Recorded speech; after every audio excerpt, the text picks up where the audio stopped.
me enseñó. Amén. Mire,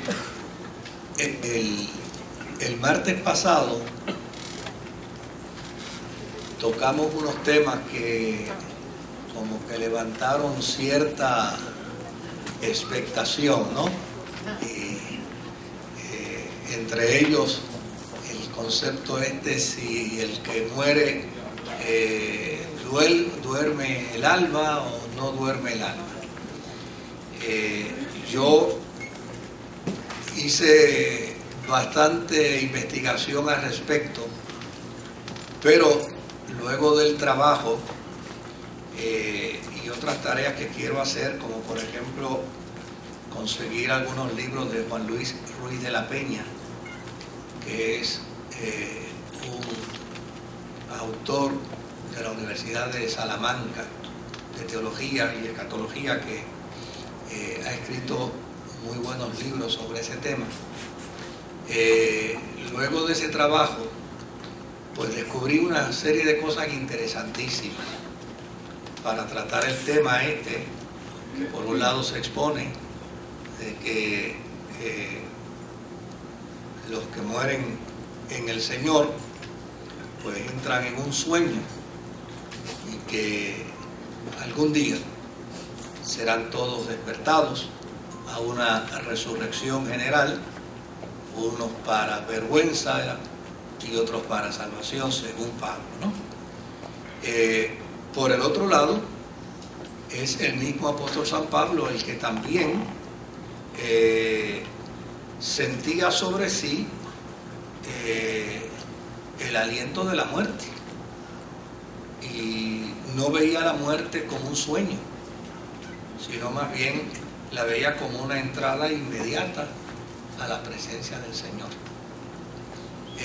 Postura y posición que es la que yo personalmente creo, ¿ves? Pero desde luego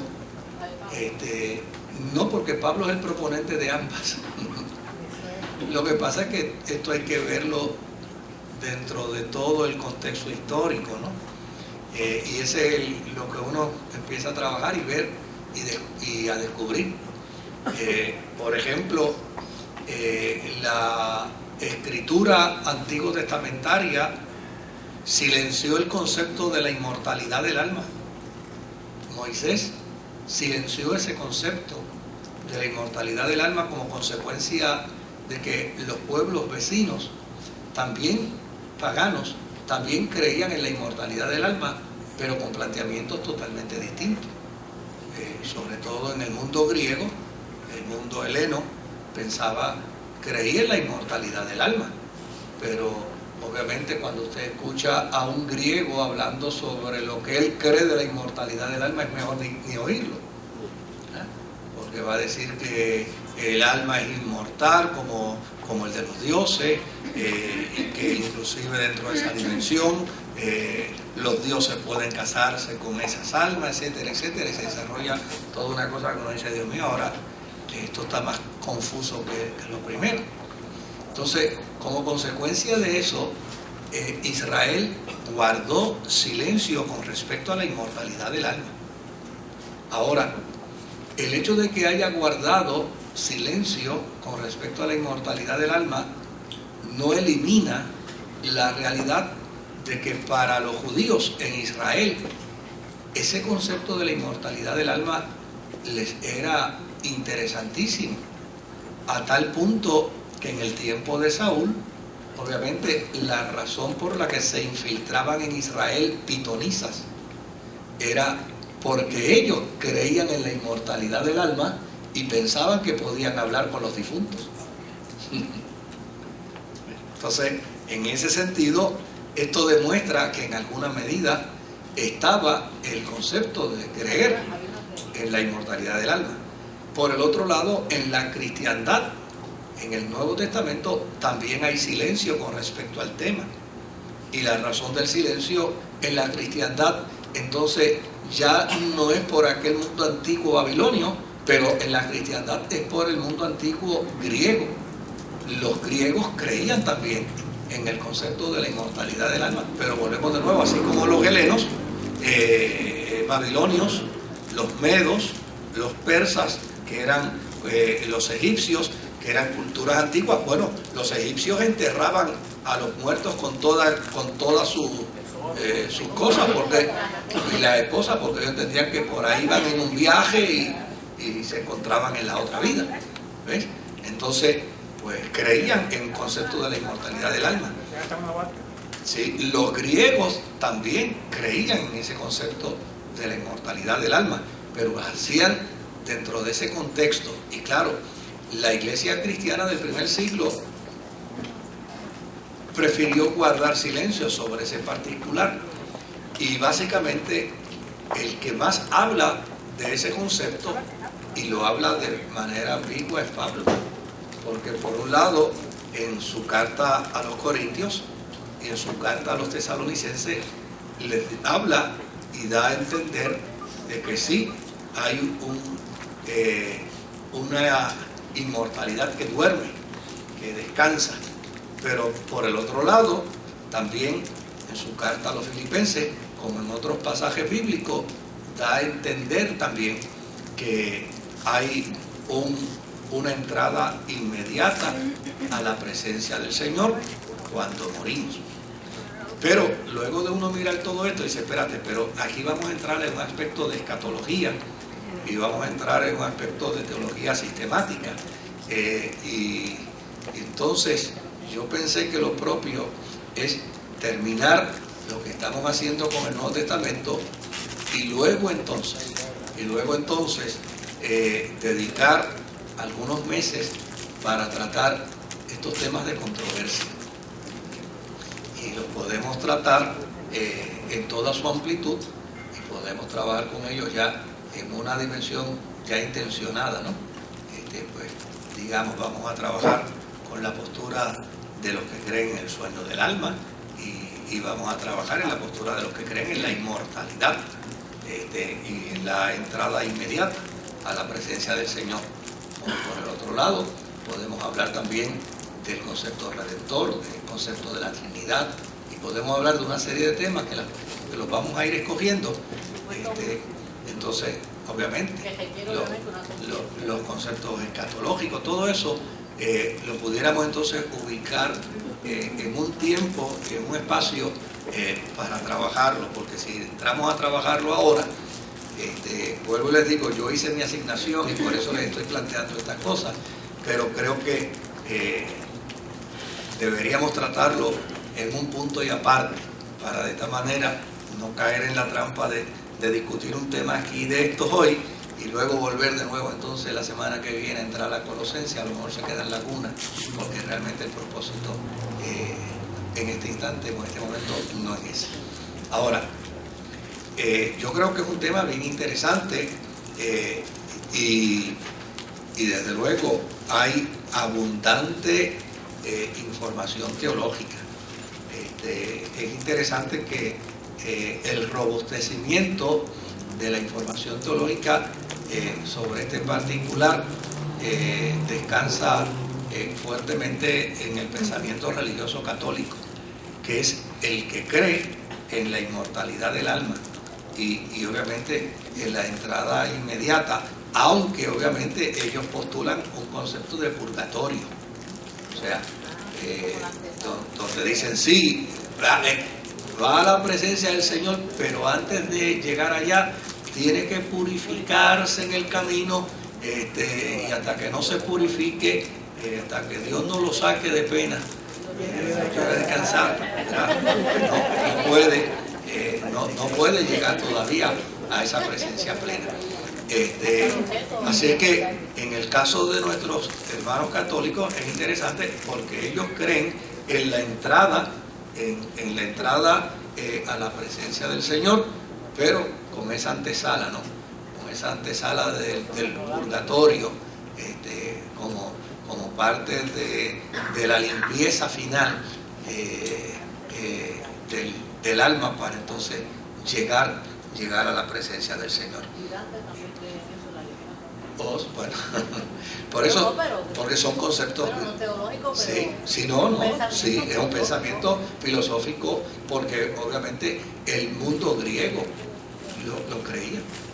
el mundo griego. Séneca, por ejemplo, planteaba el hecho de que el cuerpo era la cárcel del alma, y que en efecto deseaba que en algún momento dado volar y salir de esta cárcel, porque entonces creía precisamente en la inmortalidad del alma. El alma empezaba a disfrutar autónomamente cuando salía del cuerpo. Exactamente, pero entonces todo eso hay que verlo dentro del contexto, porque el problema muchas veces teológico es que la gente primero concibe una idea, y entonces una vez concibe una idea o un concepto, se va a la escritura para buscar apoyo textual, no teológico, sino textual.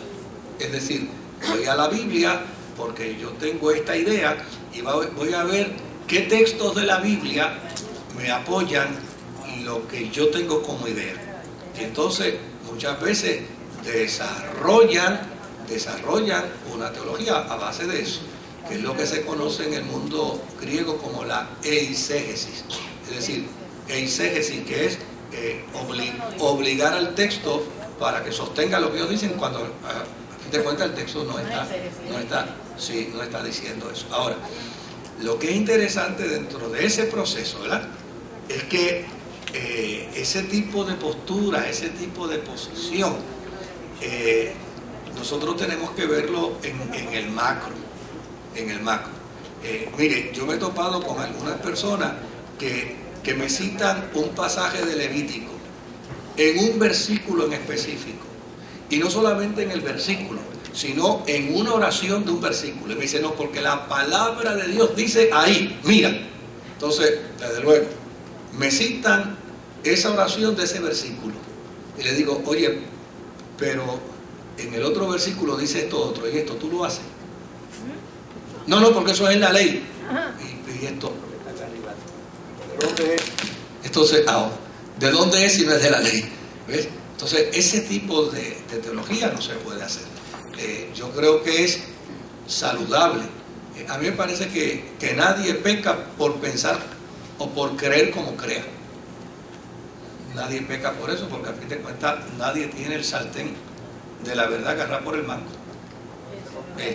Lo único que es importante es que cuando diga yo creo de esta forma, utilice el razonamiento dentro de un marco serio de estudio, no simplemente como alguna gente que cuando se ven entrampados con su argumento dicen, bueno, eso fue lo que el Señor me reveló.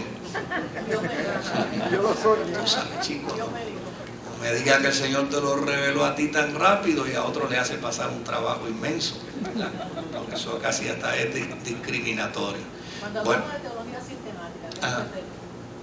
Cuando se habla de teología sistemática, lo que se pretende es agarrar toda esa cosmovisión teológica y ponerla dentro de un elemento integral, que uno pueda ver los pasos de un proceso teológico en el marco de lo que pensó la iglesia primitiva, de lo que pensaron los patrísticos, lo que pensaron los estudiosos, lo que han ido pensando en ese campo otros teólogos, para llegar precisamente a un consenso teológico, ¿no? Es poner en orden ese pensamiento teológico, porque uno de los problemas que a veces tenemos, y lo tenemos los predicadores, es que hoy podemos predicar de un tema y al otro domingo predicamos de otro tema que contradice lo que dijimos el domingo anterior.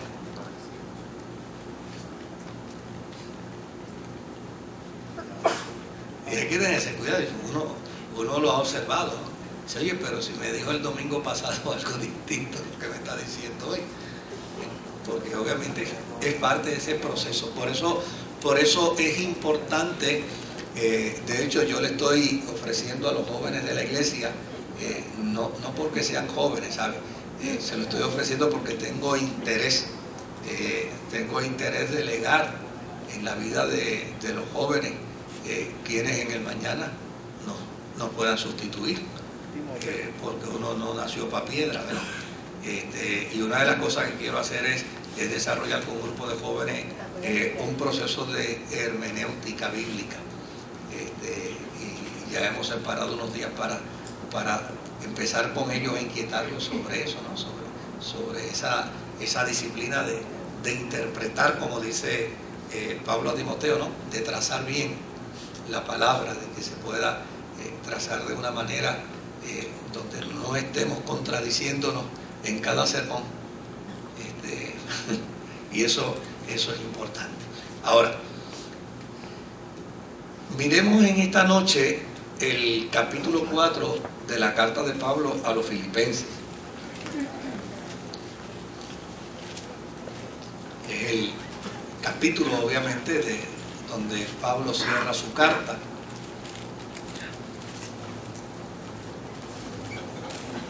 Esta gente de antes escribía mucho, ¿sabe? Porque esta es una sola carta.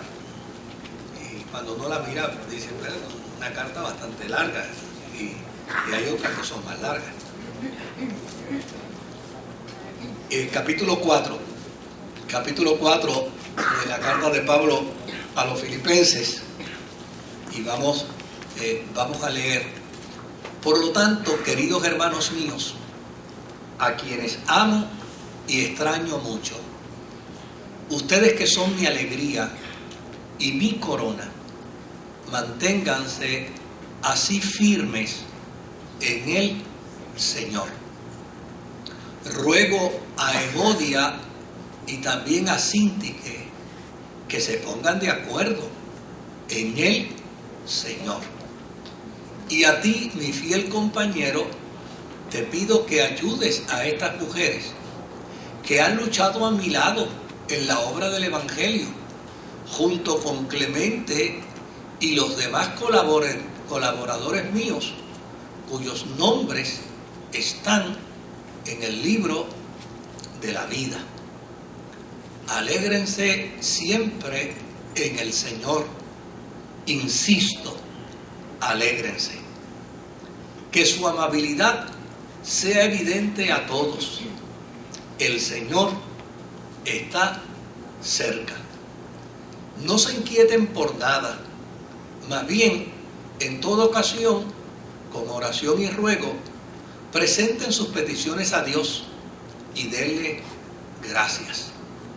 Y la paz de Dios, que sobrepasa todo entendimiento, cuidará sus corazones y sus pensamientos en Cristo Jesús. Por último, hermanos, consideren bien todo lo verdadero, todo lo respetable, todo lo justo, todo lo puro, todo lo amable, todo lo digno de admiración, en fin, todo lo que sea excelente o merezca elogio. Pongan en práctica lo que de mí han aprendido, recibido y oído, y lo que han visto en mí, y el Dios de paz estará con ustedes. Me alegro muchísimo en el Señor de que al fin hayan vuelto a interesarse en mí. Claro está que tenían interés, solo que no habían tenido la oportunidad de demostrarlo. No digo esto porque esté necesitado, pues he aprendido a estar satisfecho en cualquier situación que me encuentre. Sé lo que es vivir en la pobreza y lo que es vivir en la abundancia. He aprendido a vivir en todas y cada una de las circunstancias, tanto a quedar saciado como a pasar hambre, a tener de sobra como a sufrir escasez. Todo lo puedo en Cristo que me fortalece. Sin embargo, han hecho bien en participar conmigo en mi angustia. Y ustedes mismos, filipenses, saben que en el principio de la obra del Evangelio, cuando salí de Macedonia, ninguna iglesia participó conmigo en mis ingresos y gastos, excepto ustedes. Incluso a Tesalónica me enviaron ayuda una y otra vez para suplir mis necesidades. No digo esto porque esté tratando de conseguir más ofrendas, sino que trato de aumentar el crédito a su cuenta. Yo he recibido todo, ya he recibido todo lo que necesito y aún más. Tengo hasta de sobra ahora que he recibido de Epafrodito lo que me enviaron. Es una ofrenda fragante, un sacrificio que Dios acepta con agrado. Así que mi Dios les proveerá de todo lo que necesiten, conforme a las riquezas gloriosas que tienen en Cristo Jesús. A nuestro Dios y Padre sea la gloria por los siglos de los siglos. Amén. Saluden a todos los santos en Cristo Jesús. Los hermanos que están conmigo les mandan saludos. Saludos de parte de todos los santos, especialmente a los de la casa del emperador. Que la gracia del Señor Jesucristo sea con su espíritu. Amén. Ahí termina la carta. Interesantemente tiene dos fin, ¿verdad? Da la impresión como que en el 20 termina y después vuelve de nuevo y retoma algún elemento de epílogo. Ahora, dijimos la semana pasada que esta es una carta amigable, que esta es una carta que no trata de asuntos de problemas doctrinales, que es una carta de agradecimiento y que está enfocada inclusive con la intención de hacerle saber a la comunidad de creyentes de Filipo, de Macedonia, de que ellos han sido muy nobles en su experiencia, inclusive de enviar a Epafrodito a cuidar de Pablo en medio de su situación como preso, y por el otro lado de hacerle entender a los creyentes de Macedonia de que la gesta de Epafrodito, a pesar de que estuvo enfermo y con una enfermedad de gravedad, no impidió el buen deseo y el buen propósito de ellos de servir a Pablo y de bendecir a Pablo. Así es que el apóstol San Pablo finaliza su carta confesándole a ellos el amor que tiene por ellos.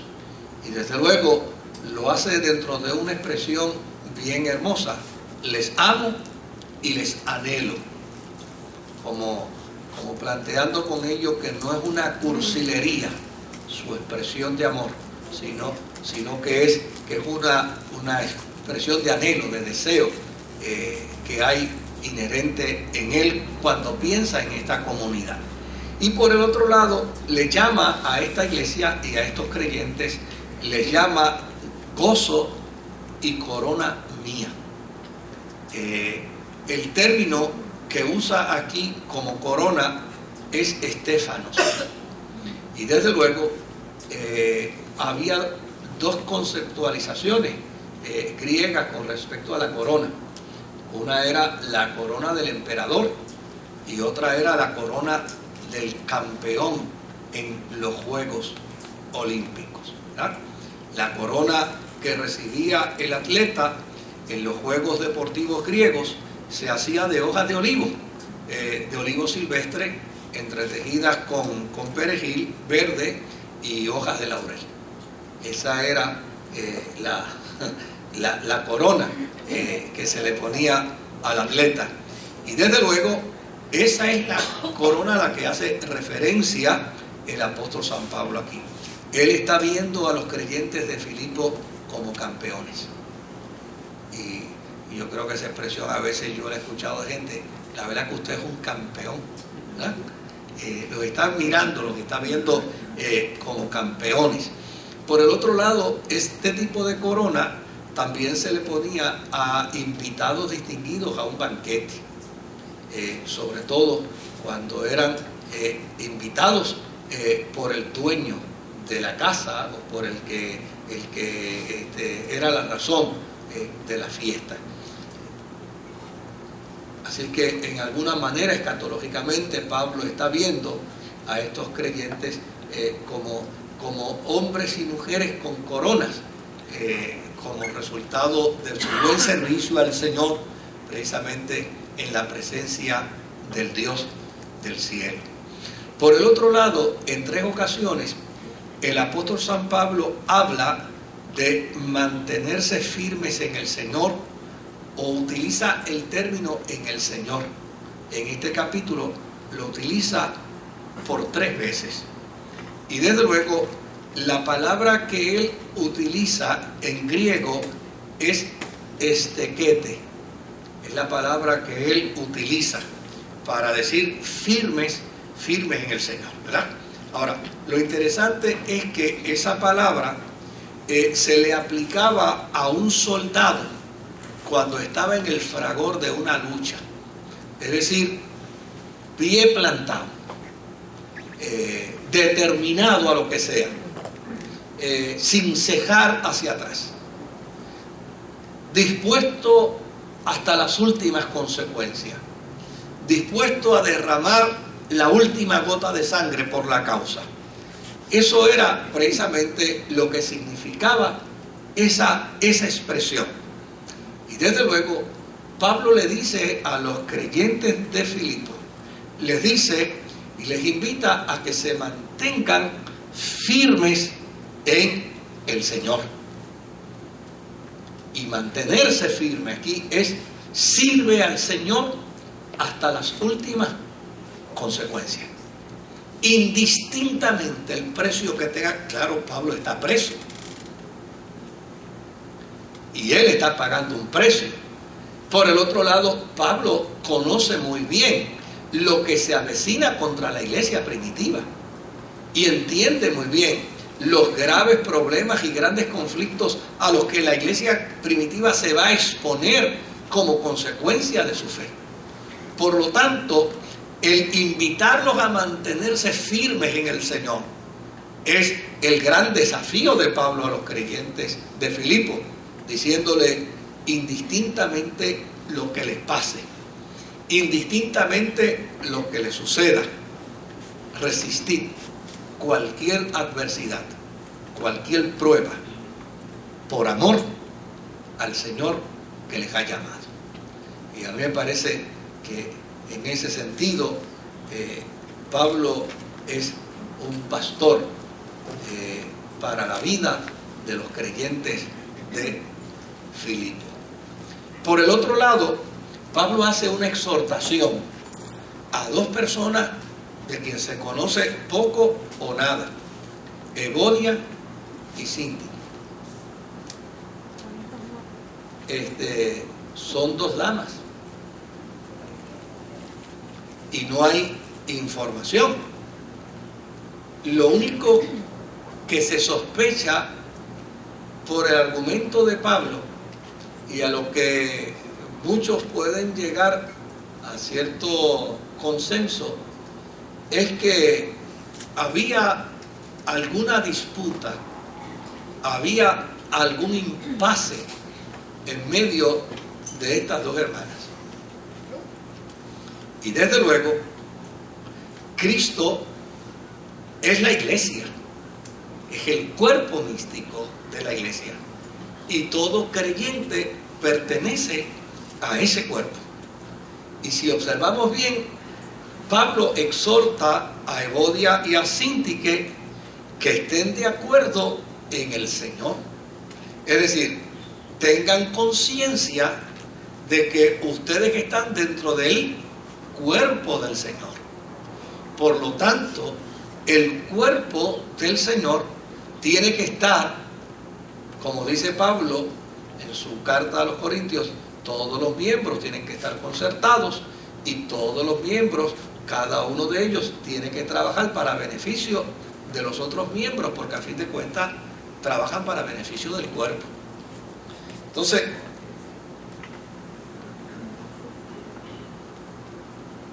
para el apóstol San Pablo da la impresión que el problema era una tontería. Porque fíjese que él bregó con otros problemas y les dedicó tiempo. Y los manejó con un espíritu más rector, más directivo. Aquí ya necesariamente es como una pincelada que él da. Pues mira, a Evodia y a Sinti que por favor se pongan de acuerdo en el Señor. Porque obviamente, a fin de cuentas, la razón de la unidad es Cristo. Y cada creyente conforma un miembro del cuerpo de Cristo.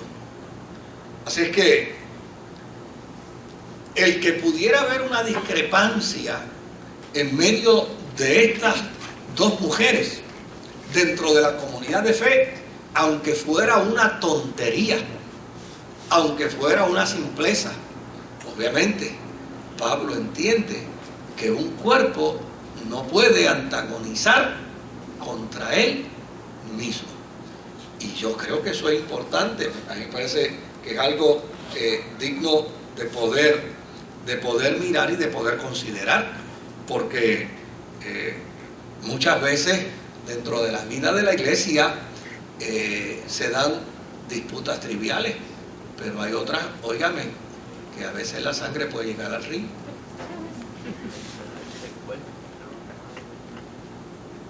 A veces son tonterías, pero a veces no son tonterías. Y yo creo que este es un planteamiento de concienciación interesante, porque estamos en el Señor.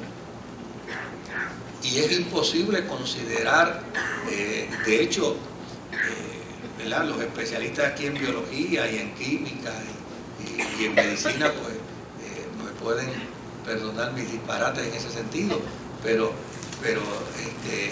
que un cuerpo empiece a atentar contra sí mismo es una normalidad. O sea, si a mí me dicen que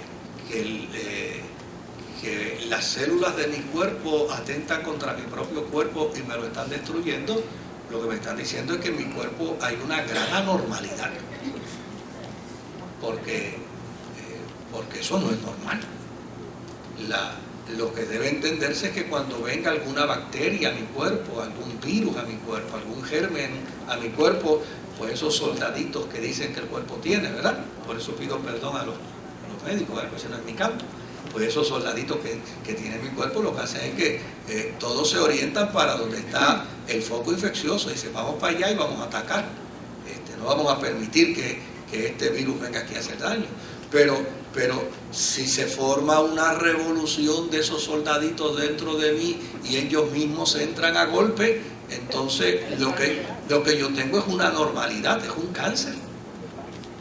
Entonces, a mí me parece que esto es un proceso de concienciación interesantísimo para la vida de la iglesia, porque créame, hermano, a veces se desarrollan unos espíritus contenciosos en las comunidades cristianas. Óigame, que Pancho Villa se quedaría asombrado. Sí, estaría asombrado, ven acá, pero ¿qué es esto? Entonces, a mí me llama la atención, ¿no?, el hecho de que Pablo no le da mucha importancia al asunto, como la dio en Corintios, como la gran discusión que tuvo con Pedro, que casi dedica un capítulo a eso.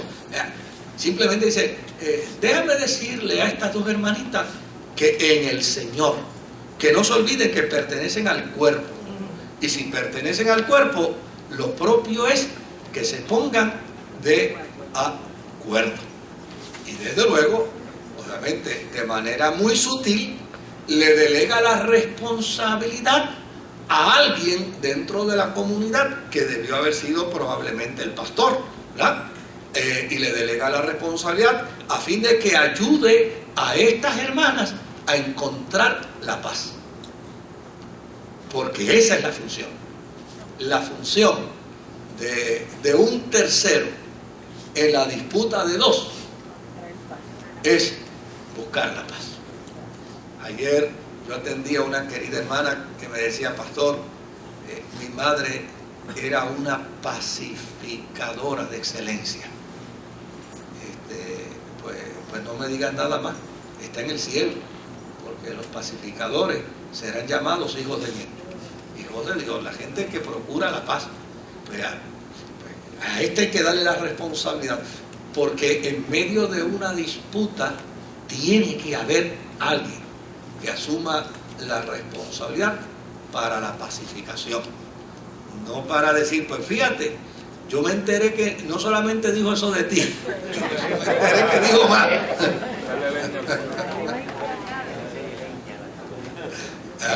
Entonces, hay otro dato con respecto a Evodia y a Síntique que a mí me llama mucho la atención. ¿Y sabe cuál es? El que Pablo reconozca a estas mujeres al mismo nivel que reconoce a un varón llamado Clemente. Y eso también llama la atención. Y llama la atención porque dentro de la cultura griega,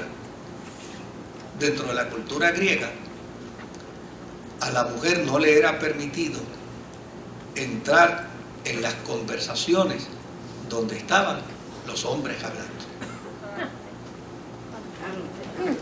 Como una cuestión de moralidad, no de imposición, sino de moralidad. O sea, era aquella expresión de que la esposa del César no debía solo ser honesta, sino que también debía que demostrar, ¿no? Pues, era ese tipo de concepto. Pero Pablo aquí dice, no, mira, estas mujeres yo las reconozco como colaboradoras. Y cuando se usa, y Pablo utiliza el término colaborador, o sea, no es un mero ayudante, ¿saben? Cuando Pablo utiliza el término colaborador, está usando el término colaborador reconociendo una función y una tarea de suma importancia. Sí, de hecho, algunos comentaristas bíblicos llegan inclusive a opinar de que Evodia y Síntique dirigían cuerpos eclesiásticos dentro de Macedonia. Y es interesante, ¿verdad? Como hay otros estudiosos bíblicos que cuando hablan de Priscila la ponen en una postura y en una posición, como Pablo bien la menciona, cuando habla de Priscila la llama su colaboradora en el Señor, y eso es un verbo activo. O sea, lo que está diciendo es no es una mera ayudante, es alguien que su colaboración se hace imprescindible en nuestro ministerio, en nuestra tarea, en nuestro servicio. Y sí, la ubica al mismo nivel en términos de responsabilidad en su tarea. Y esto me parece que juega un papel importante en el discurso, de Pablo, de que en Cristo, en su carta a los Efesios, ¿no? De que en Cristo no hay diferencia entre el hombre y la mujer. Por el otro lado, Pablo también hace aquí una invitación al gozo cristiano. Y me llama la atención que él plantea el gozo cristiano indistintamente, independientemente de cualquier circunstancia que pueda estar aconteciendo en la tierra, porque no es circunstancial. Ahora, ¿por qué plantea ese concepto del gozo cristiano como algo que se puede hacer evidente en la vida de un hombre y de una mujer que sirve al Señor, indistintamente la crisis que pueda estar pasando? Y me llama la atención que lo plantea en el Señor, es decir, utiliza ese elemento de que este gozo se da cuando estamos en el Señor. Estad siempre gozoso. Miren, dos personas que se aman intensamente pueden estar involucradas en una misma crisis, pero estando juntas aun cuando estén en la crisis, no pierden la satisfacción de interactuar. De hecho, si se aman intensamente, en medio de la crisis son capaces de decir: ¿qué sería de mí si en este problema tú no estuvieras conmigo? Que no lo pudiéramos decir si estuviéramos pasando una crisis con alguien a quien no amemos intensamente.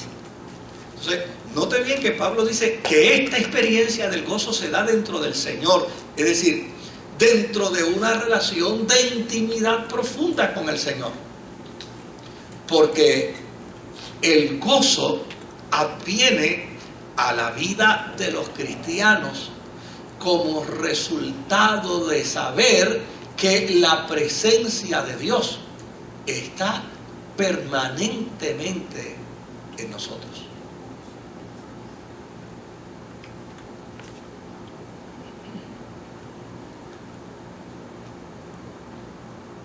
No sé si lo podemos entender con esa claridad, ¿no? Pero el gozo no es un estado anímico. El gozo es una concienciación del alma de que Dios está presente. Y desde luego puede estar pasando por una crisis, pero está pasando su crisis con el ser que más ama. Por ende, como resultado de estar pasando su crisis con el ser que más ama, la satisfacción que tiene es precisamente esa. Qué bueno que estoy pasando esta crisis ¿con quién? Con mi amado. Que no estoy solo en la crisis, que no estoy solo en el dolor, que no estoy solo en el sufrimiento, que no estoy solo o sola en el abatimiento, sino que como consecuencia de su promesa de estar conmigo todos los días de mi vida, no importa cuál sea mi situación, Él está. Y está conmigo, porque desde luego yo he vivido la experiencia, ¿no? Yo he tenido que ir a asistir a una persona en medio de su dolor y decirle, mira, yo tengo que salir, pero me gustaría dejarte a alguien contigo. ¿Te puedo dejar a fulano? Me dice, no, a ese no. No, a ese no. ¿A quién te gustaría? Pues, mire, pídale por favor a fulano que venga y esté conmigo. Con él sí yo puedo estar. ¿Por qué razón? Bueno, hay unos elementos de amor, de empatía, de solidaridad que se dan en esa interacción que le hace más fácil pasar el dolor con esa persona y no con el otro, ¿verdad? Hay más consuelo. Mire, toda la gente puede abrazar, pero no todos los abrazos son iguales. Y toda la gente puede besar, pero no todos los besos son iguales. Se siente igual. No se siente igual, no. Ahora, eso no quiere decir que el abrazo que yo siento majestuoso es igual de efectivo para todo el mundo. Porque para que sea efectivo, tiene que haber un elemento de ¿qué? De empatía, de correlación, de amor recíproco. Y esa experiencia se da precisamente en nuestra fe en el Señor. Porque cada día nos enamoramos más de Él. Y cada día descubrimos que sin Él no pudiéramos existir. Entonces, cuando yo tengo conmigo al ser que más amo, indistintamente cual sea mi circunstancia, su presencia me sirve de consuelo. De hecho, la razón de la protesta de Marta y María con respecto a Jesús era precisamente porque hubieran querido, hubieran dado lo que no tenían, porque a la hora de la muerte de su hermano, el que hubiera estado allí hubiera sido ¿qué? Jesús. Por eso yo soy de la filosofía que si me invitan a una fiesta, me reservo el derecho de pensarlo, pero no así a un velorio.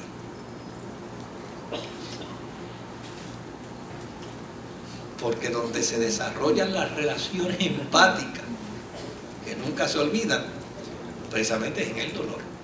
Y la garantía que nosotros tenemos en el Señor es que en medio del dolor Él va a permanecer con nosotros.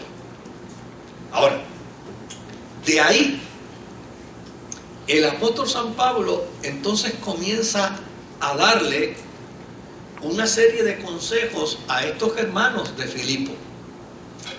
Entre los consejos que le da, y aquí pues ustedes me van a perdonar, ¿verdad? Porque las traducciones bíblicas traducen las palabras.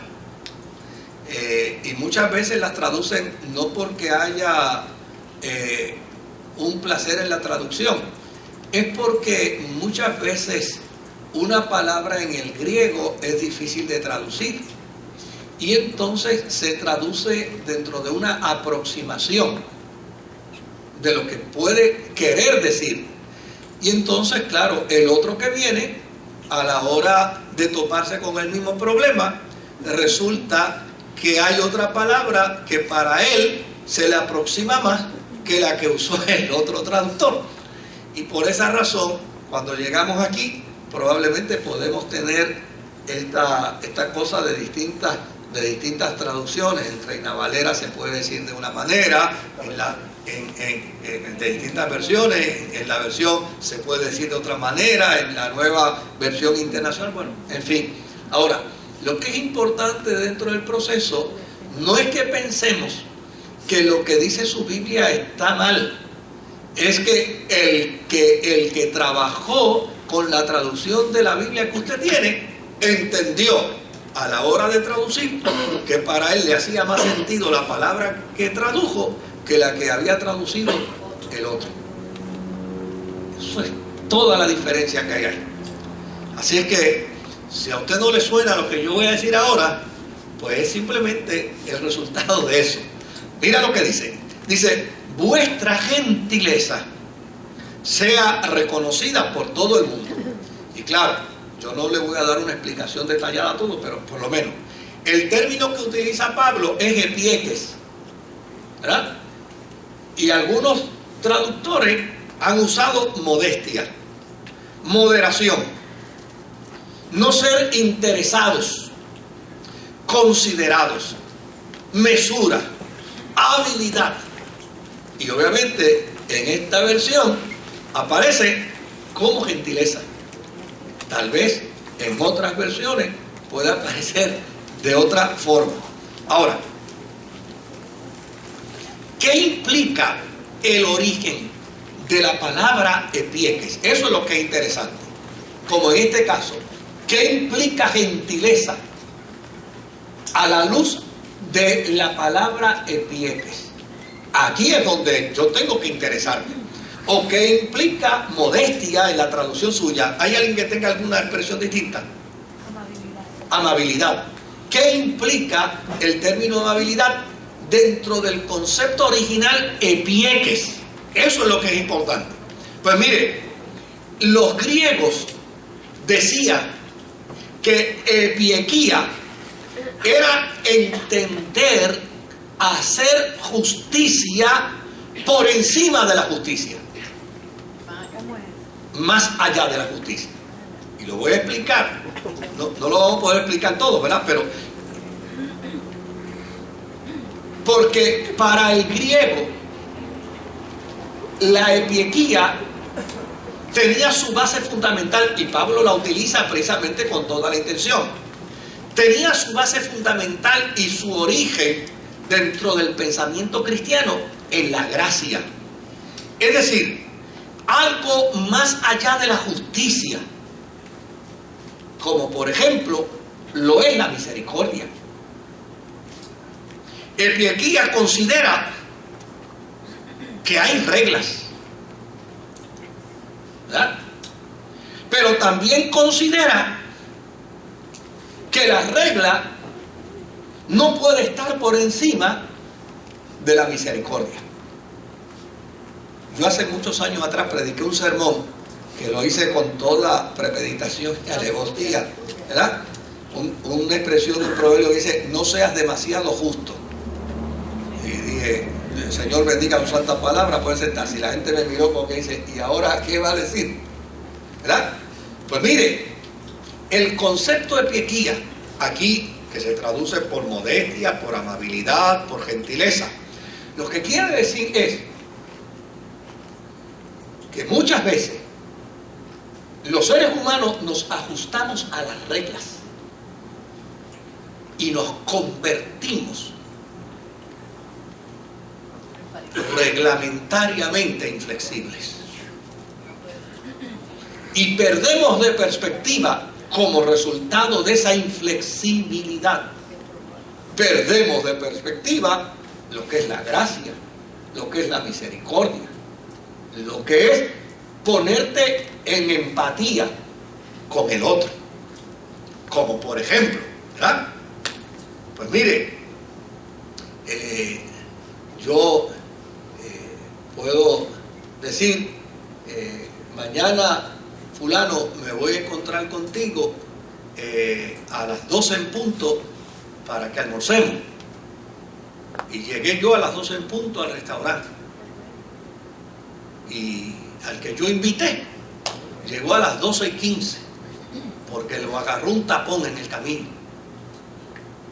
Y yo venga y le diga: bueno, si quieres sentarte, te puedes sentar, pero como yo te dije a ti que era a las 12, yo voy a comer, pero ya mi invitación no vale.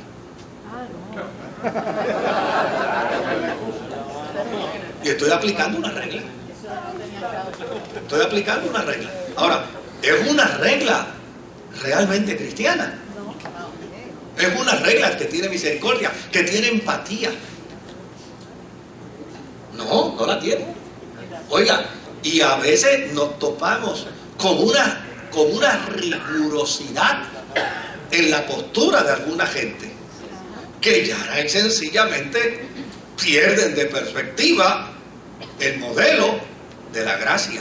Mire, para mí, una de las definiciones de la gracia que a mí más me impacta es la que leí hace muchos años atrás de Charles Swindoll en su libro El despertar de la gracia, ¿verdad?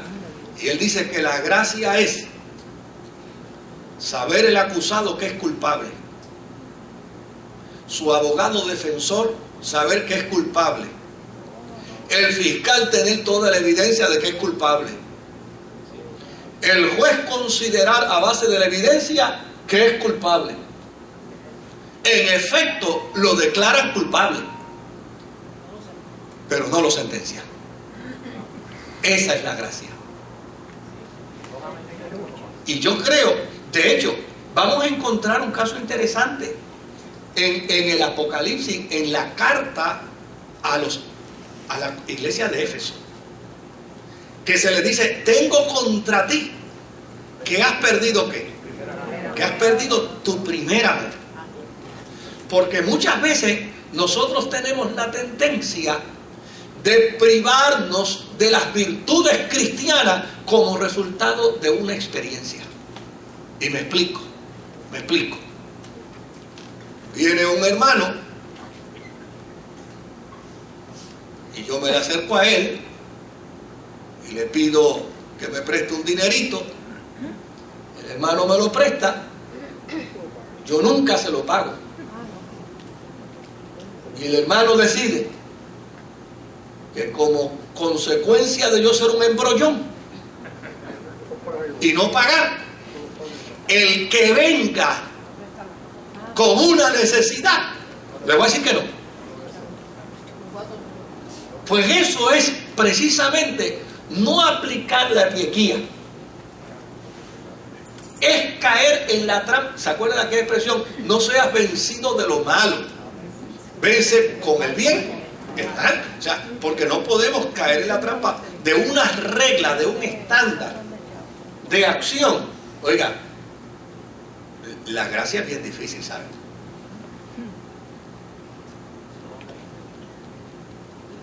Es más rigurosa que la ley. Es más rigurosa que la ley. Sí. Pues, la ley pone margen. La gracia convierte al ser humano en funciones sin límite. No. ¿A quién vas a amar? Hasta a tus enemigos. En la ley, ama a tus enemigos y odia a tus enemigos. En la gracia, no. En la ley, te quiere quitar la capa, mátalo. En la gracia, dale la cota. Te quiere obligar a caminar una milla, muchacho, resístelo, para que no sea sinvergüenza. En la gracia, ve con él 2. Entonces, cuando uno descubre eso, oiga, la gracia no es un free for all. En la gracia hay unos desafíos trascendentes, como es este, que vuestra gentileza sea reconocida por todo el mundo. Mire, es mejor que a usted lo reconozcan por bonachón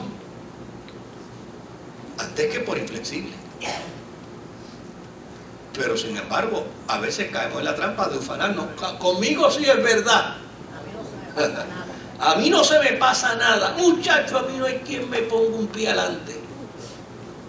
Pablo está diciendo todo lo contrario. No, que tu gentileza sea reconocida por todos. De hecho, a los cristianos. Ah, pues claro que sí. Desde luego, no. Te sigue el cumplimiento de esto. Pues claro, a todos sus mandatos que están precisamente estructurados. Pero entre usted y yo, tengo que ser bien graciosa, perdonar a pesar de las evidencias. Pero no y yo, la relación sea sí, favorecida con esa gracia, sí. tengo que ser creyente y obediente. Porque Bueno, si no soy, pues no soy pastor. en cierto sentido, sí, en cierto sentido, desde luego, un dato que es importante dentro de las virtudes cristianas.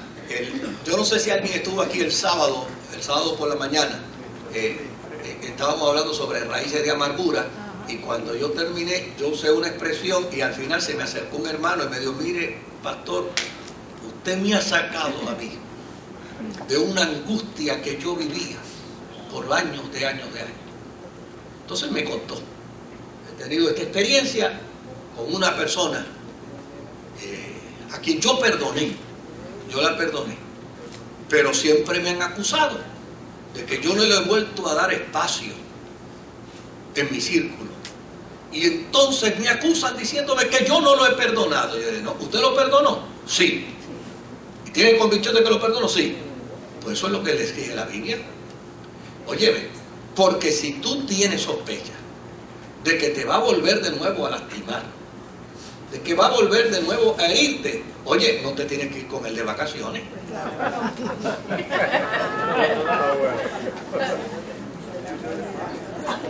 ¿Por qué?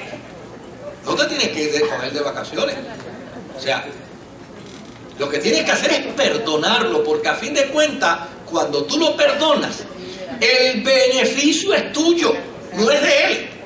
Ahora, no tienes que caer en la trampa de deshumanizarte. Bueno, ya que lo perdoné, déjame volverlo de nuevo atrás. Y vuelve y te hace otra. No, muchachos, tú lo perdonas.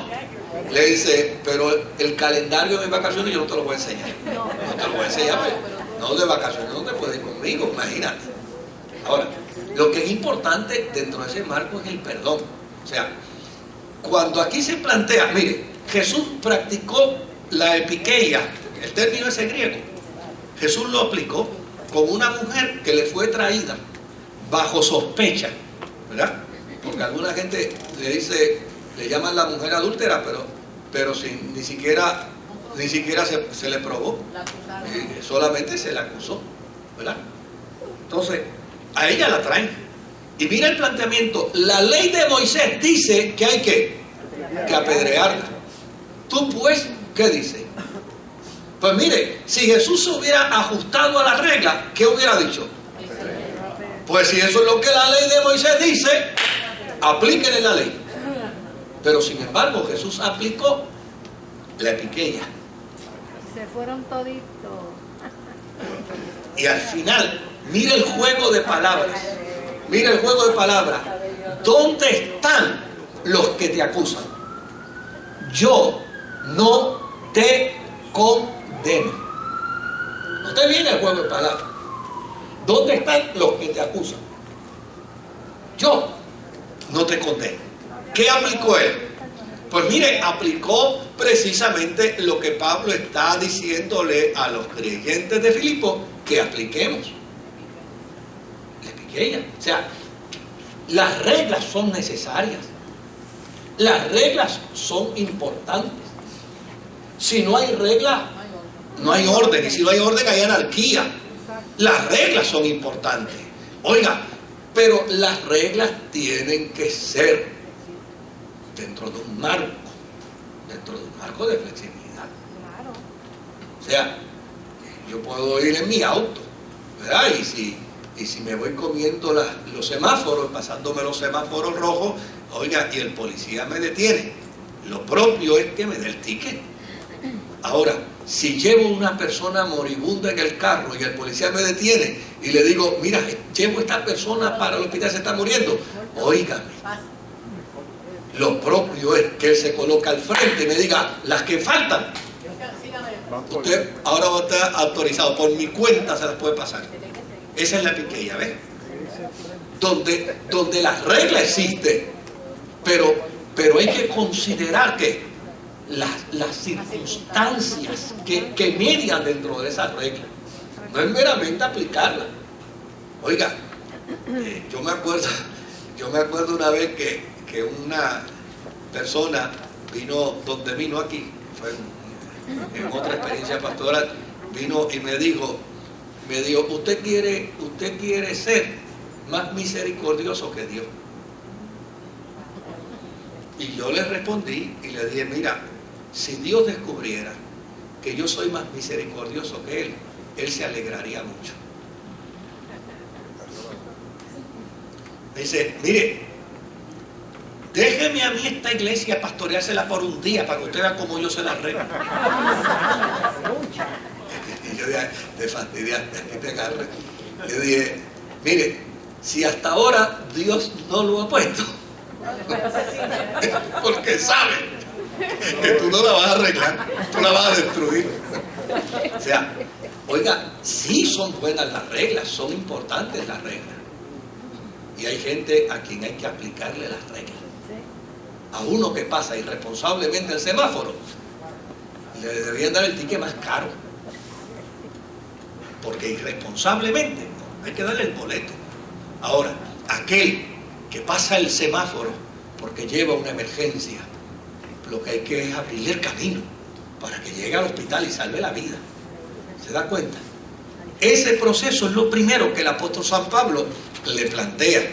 Claro. Luego les dice a los creyentes que vivan una experiencia profunda de oración. Y aquí el pastor Orlando presentó una charla sobre la oración en el seminario de matrimonio, interesantísima. Tremendo. Interesantísima. Muy buena. Ahora, fíjense qué dato interesante. En la oración,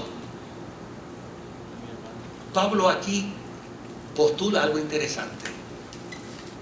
Y él dice que el remedio para evitar el estrés, la ansiedad, es una vida de oración. Porque con la oración, a través de la oración, se sigue la paz. Con la oración se sigue la paz. Y es la oración el mejor vehículo que el creyente puede tener para manejar cualquier circunstancia de la vida, indistintamente la que sea. Y de hecho, a veces hay quien puede hasta molestarse si se le recomienda que ore dentro de su problema. ¿De qué manera? Claro, es el resultado de su ansiedad. No me mande a orar. No, es todo lo contrario. Entra en la disciplina de la oración. De hecho, si yo lo invito a usted a pensar en alguien que usted conoce, que ora mucho, y ahora mismo yo le menciono que esa persona que usted conoce mucho tiene una característica en su personalidad, y es que es una persona de paz, todos vamos a concurrir. Oye, sí, fíjate. Porque yo he hecho el ejercicio, pensar en gente de oración profunda, de tiempos de oración profundo, y a todos los que identifico con eso digo, oye, mira, qué paz, qué forma de enfrentar las circunstancias de la vida, las adversidades de la vida, los problemas de la vida, qué forma de manejar las crisis. O sea, una vida de oración no pretende una función beática.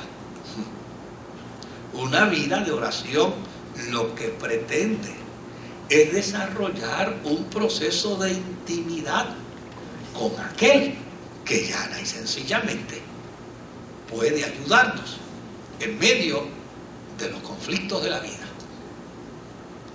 Desde luego, están los movimientos pendulares con la oración, que yo pues los refuto, porque me parece que hay que refutar. O sea, la oración no es una emanación de energía, como algunos pretenden decir. No, porque cuando yo oro, yo libero energías en favor de los... Son pamplinas y tonterías. Yo no libero ninguna energía orando, porque a fin de cuentas el poder no está en la oración. El poder está en el Dios al que yo le oro. ¿Ven? Es el Dios al que yo le oro, el Todopoderoso. La oración no es otra cosa sino que el vehículo para yo llamar la atención a ese Dios Todopoderoso. Me acuerda un cántico del grupo de Jimmy Swaggart, que hablaba precisamente de la experiencia de la oración, y dentro de la canción decía que cuando cuando Sadrach, Mesach y Abednego estaban en el horno de fuego, el rey fue y ellos estaban orando y contó, y 1, 2, 3, 4. O sea, no puede ser si eran 3, y volvía de nuevo 1, 2, 3, 4. Pues no puede ser. Pregunta, ven acá, pero ¿qué es lo que pasa? Que yo ordené que echaran 3, sí, 3 echamos, pero ahora yo cuento, y cuando cuento descubro que hay 4, y el cuarto es semejante al Hijo de los Dioses. Y obviamente el grupo de Jimmy Swaggart, que en eso eran espectaculares, en ese tipo de experiencia de adoración, decía, esto había sido logrado precisamente como resultado del Dios al que aquellos 3 oraron. Entonces, como Él promete hacerse presente en medio de la experiencia de nuestra oración, obviamente, si lo llamaron estando en el fuego, Él se mete dentro del fuego. Si lo llamamos dentro del dolor, Él se mete dentro del dolor. Si lo llamamos, Él se mete dentro de la angustia. Si lo llamamos dentro del infierno, Él se mete dentro del infierno. Porque a fin de cuentas eso es lo que dice el salmista en el Salmo 23, aunque ande por el valle de sombra y de muerte, no temeré, porque tú estarás conmigo. O sea, pues donde lo llamemos, Él se va a hacer presente. Catherine Marshall escribió un librito de bolsillo interesante sobre la oración, Y ella en ese libro sobre la oración decía que la oración era la oportunidad que Dios le daba a sus bebés de balbucear con él. Y ponía una nota dentro de su comentario, ¿no? Y decía, no en balde, él dice que el reino de los cielos es de niños. Porque mediante la oración, mire, Dios nos permite acercarnos con la ingenuidad. Hay gente que me dice, ay, pero fíjate, fulano de tal está pidiendo esto. No te preocupes por lo que esté pidiendo. Que pida lo que quiera. En la oración, mire, en esto es que tenemos que nosotros orientar. En la oración usted tiene derecho a pedir lo que usted quiera. Lo único que se espera, que sepa que Dios le va a dar lo que él entiende. Sí, él se reserva el derecho. Porque a fin de cuentas, mire, hoy mismo yo llegué a casa con mi nieta, que la fui a buscar a su abuelita, y llegamos a casa, y claro, pues ya, oiga, ya aprendió la ley del manipulador. Me dice, tengo un hambre terrible, terrible. Digo, ¿de veras, mamita? Me dice, sí, un hambre, pero bien grande, bien grande. Digo, pues no te preocupes, que ahorita comemos. Me dice, pero vamos a hacer algo. En lo que es la hora de comer. Claro, lo que me está pidiendo son dulces y golosinas y tonterías. Le digo, no, porque te quita el hambre. Me dice, no. Le digo, no, espera mejor, vamos a esperar. Claro, ya tiene el perfecto derecho a pedir lo que quiera. Yo sé que si le doy eso, después no va a comer. Le digo, no, vamos a hacer las cosas como tienen que ser. Primero te comes la comida y después yo te voy a recordar lo que me pediste. Y si lo quieres, te lo doy. Pero es lo mismo, porque yo me lo como ahora. No. Como quiera me lo voy a comer, como quiera me lo. No. Vamos a hacerlo así. Entonces, no, pero Abu, que como quiera. Pues si es como quiera, pues entonces vamos a hacerlo como Abu dice. Como quiera te lo vas a comer. Pero fíjese, o sea, cuando yo voy a la oración, mire, yo no voy pensando, porque, créame, mire, a veces yo me río no es de maldad que me río, es que me hace,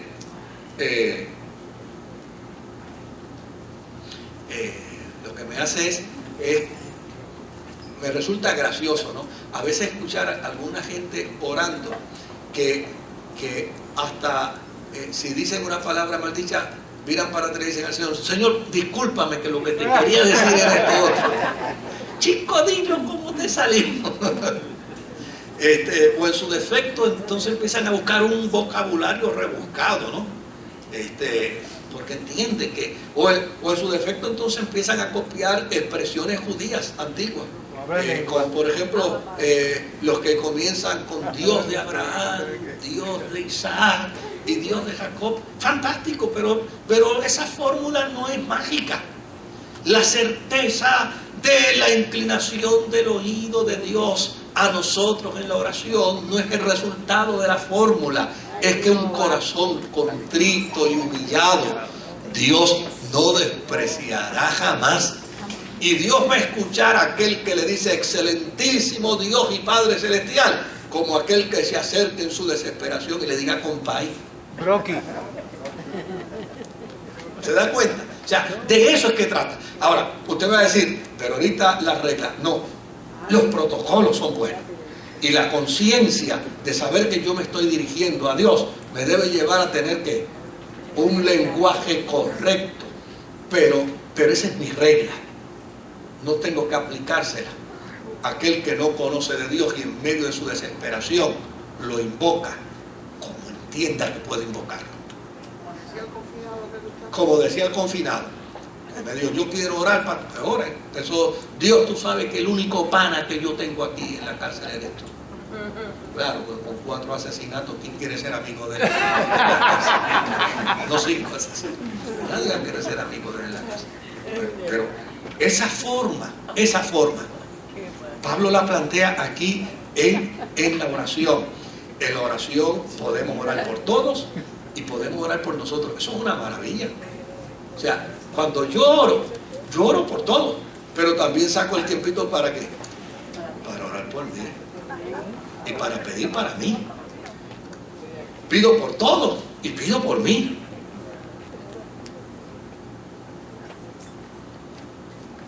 Cuando yo oro, le hablo a Dios de mi pasado y le hablo a Dios de mi presente y le pido que me bendiga y me ayude para el futuro.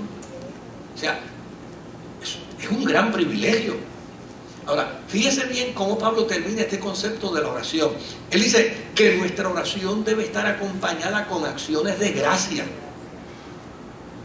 Es decir, mi oración no puede ser meramente un acto de exigencia. Mi oración tiene que estar acompañada de un acto de gratitud. Gratitud cuando pongo mi solicitud al Señor para que Él decida.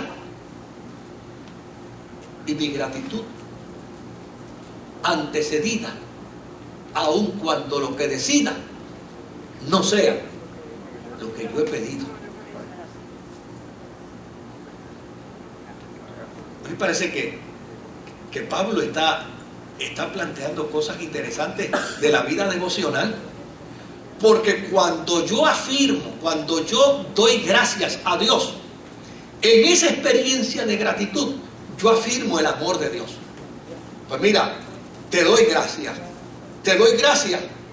aunque lo que te pido no lo he recibido, porque estoy seguro de tu amor. Afirmo la sabiduría de Dios, te doy gracias, porque aunque tal vez lo que te he pedido no me lo des, pero reconozco que tú eres sabio y me darás lo que es mejor para mí. Te pido porque tú eres poderoso, y si yo no reconociera tu poder no te pediría, porque yo no le voy a pedir a quien no le reconozco poder, y a quien no tiene poder. Pero mi gratitud es reconociendo que me has dado audiencia a mí, siendo tú un Dios todopoderoso. Y como consecuencia de ello, a través de la oración, dice Pablo, entonces obtengo la paz que se convierte en mi centinela, la paz que guarda mi corazón, la paz que guarda y protege mis pensamientos, la paz que sobrepasa todo entendimiento. Es decir, no sé cómo, pero sé que hay paz. Y es paz, no producto del entendimiento, no es paz producto de una autosugestión, es paz como resultado de saber que yo estoy con Él y Él está conmigo. Por eso hay cantos que no pueden olvidarse, como por ejemplo, Él conmigo está, puedo oír su voz y me dice que suyo seré. Porque precisamente lo que afirmamos con ello es que la oración es ese vehículo para entender que hablamos con el Dios de amor, con el Dios de poder, con el Dios soberano, y como resultado de su presencia en mí vendrá una paz que no la produzco yo y que muchas veces ni siquiera entiendo. La paz que sobrepasa todo entendimiento. Yo creo que lo debemos dejar aquí para seguir entonces con esas otras virtudes que Pablo resalta, ¿no? Lo auténtico, lo honesto, lo justo, lo puro, lo amable, porque pues obviamente ya no vamos a poder abarcar mucho más. Pero si hay algún comentario, si hay alguna pregunta, algo que queramos aportar, con mucho gusto. Adelante. Pastor, que Jesús estaba escribiendo en la tierra cuando los israelitas le trajeron a la mujer adúltera. Que él estaba mirando para abajo y escribiendo algo mientras ellos... No sabemos, realmente no sabemos. Algunas personas han inferido. Y una de las inferencias que a mí me resulta graciosa y lógica, ¿no? Pero no puede ser. Algunas personas han sugerido que Jesús estaba probablemente escribiendo los nombres de los que habían estado con ella. Pero eso realmente no lo podemos plantear de manera categórica, decir así fue, ¿no? Bueno, no sabemos. Ahora, obviamente lo que Jesús estaba escribiendo le metió las cabras al corral a todos los que tenían piedra. ¿Algún comentario, alguna pregunta? Con gusto. Bien, bueno, pues entonces estamos en pie y oramos.